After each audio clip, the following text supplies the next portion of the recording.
कि इस देश के अंदर जब तक सेल टैक्स रहा, जब तक वैट रहा, आटे दाल चावल पे और कपड़े के ऊपर कोई टैक्स नहीं होगा, क्योंकि आम आदमी की बुनियादी जरूरतें थी। भारतीय जनता पार्टी ने जब जीएसटी लेकर आई तो सबसे पहले कपड़े के ऊपर 5% इन्होंने जीएसटी लगा दिया। यहां पे इनका मन नहीं भरा। कोविड में जब सारी अर्थव्यवस्था खराब हो चुकी थी, लोग घर छोड़ के बाहर रह रहे थे, दुकानें बंद हो गई थी, फैक्ट्रियां बंद हो गई थी, तब 18 जुलाई 2022 को भारतीय जनता पार्टी ने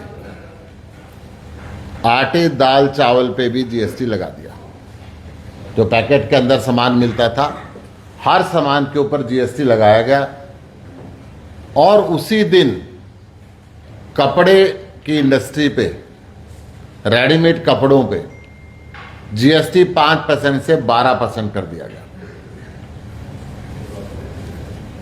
उस समय छोटे दुकानदारों का जो मार्जिन था वो खत्म हुआ, कपड़े की काफी छोटी दुकानें बंद हुई और लोग नौकरी पे चले गए, कोई टैक्सी चलाने लगा दुकान छोड़ के। और हालात ये हुई कि हिंदुस्तान के अंदर कपड़े का इंपोर्ट बांग्लादेश और चाइना जैसे देशों से बढ़ गया।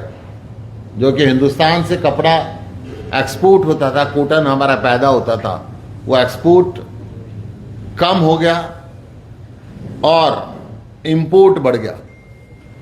भारतीय जनता पार्टी का मन यहां पे भरा नहीं। इन्होंने टेक्सटाइल इंडस्ट्री को तबाह करने का ठेका ले लिया। अब काउंसिल ऑफ मिनिस्टर्स ने डिसीजन लिया है कि कपड़े के ऊपर 12% की जगह 18% और 28% तक टैक्स लगाया जाएगा। यानी कि जो टैक्स 5% से इन्होंने 12% किया, अब 12% पे 28% करने की तैयारी और 18% करने की तैयारी है।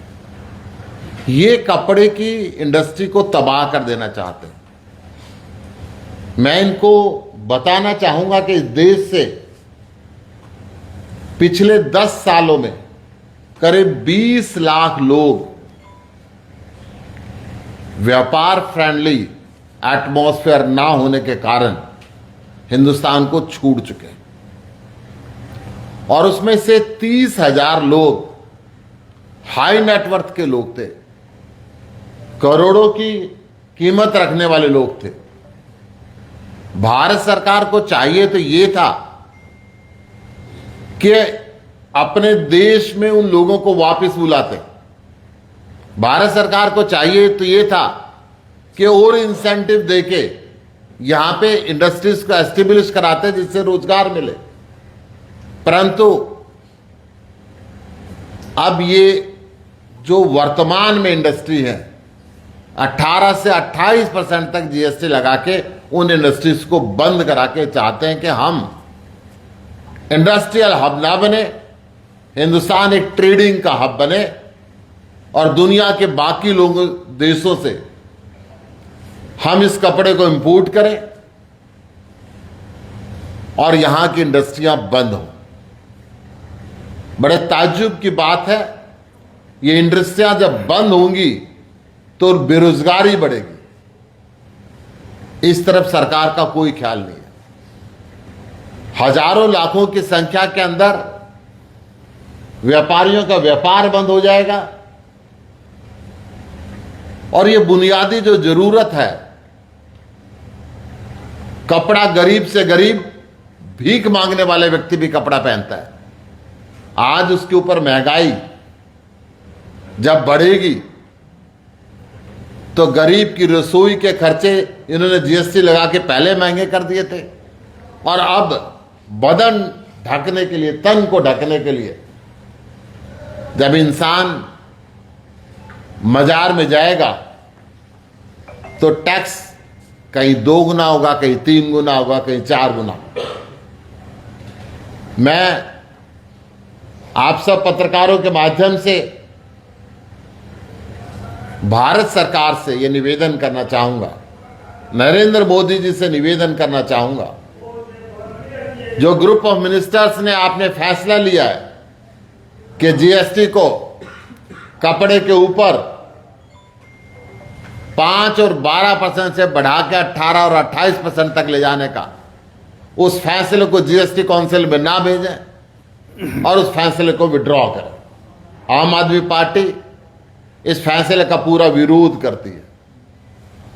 इसके साथ साथ हरियाणा के अंदर बिजली का मुद्दा है। मेरे साथ में जो साथी बैठे हैं, मैं एक बार इंट्रोडक्शन आपसे करा दूं। हमारे आम आदमी पार्टी हरियाणा यूथ विंग के अध्यक्ष हैं माननीय विकास नेहरा जी। हमारी लोकसभा के अध्यक्ष हैं माननीय सुरेंद्र राठी जी। सुरेंद्र अहलावत जी मेरे साथ में हैं, आज आम आदमी पार्टी को ज्वाइन करेंगे। सुरेंद्र अहलावत जी पेशे से एडवोकेट हैं, पानीपत बार एसोसिएशन के सेक्रेटरी रह चुके हैं।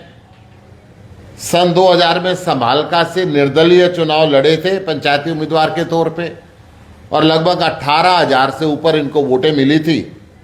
इसके पश्चात इन्होंने हरियाणा विकास पार्टी को ज्वाइन किया, वहाँ पानीपत के जिला अध्यक्ष रहे और हरियाणा विकास पार्टी के विलय के बाद भारतीय जनता पार्टी में अनेकों पदों पर कार्य किया, जिनमें प्रमुख रूप से आप प्रदेश के मीडिया सह प्रभारी रहे, प्रदेश कार्यकारिणी के सदस्य रहे, करनाल लोकसभा चुनाव के सह प्रभारी रहे, पानीपत ग्रामीण लोकसभा चुनाव के प्रभारी रहे, इत्यादि इत्यादि अनेक काम किए। 2009 में भारतीय जनता पार्टी की टिकट से पानीपत ग्रामीण विधानसभा का आपने चुनाव भी लड़ा है और पानीपत जिले के भारतीय जनता पार्टी के अध्यक्ष भी 2022 तक रहे। 2022 में बीजेपी की जन विरोधी नीतियों के कारण इन्होंने बीजेपी को छोड़ के एक सर्वदलीय जन पंचायत के नाम से संगठन बनाया, जिसके आज अध्यक्ष हैं और इनके काफ़ी पदाधिकारी आज यहाँ पर आए हैं और आम आदमी पार्टी को आज ज्वाइन कर रहे हैं। मैं अभिनंदन करता हूँ सुरेंद्र अहलावत जी को और आम आदमी पार्टी में आपका मैं स्वागत कर रहा हूँ।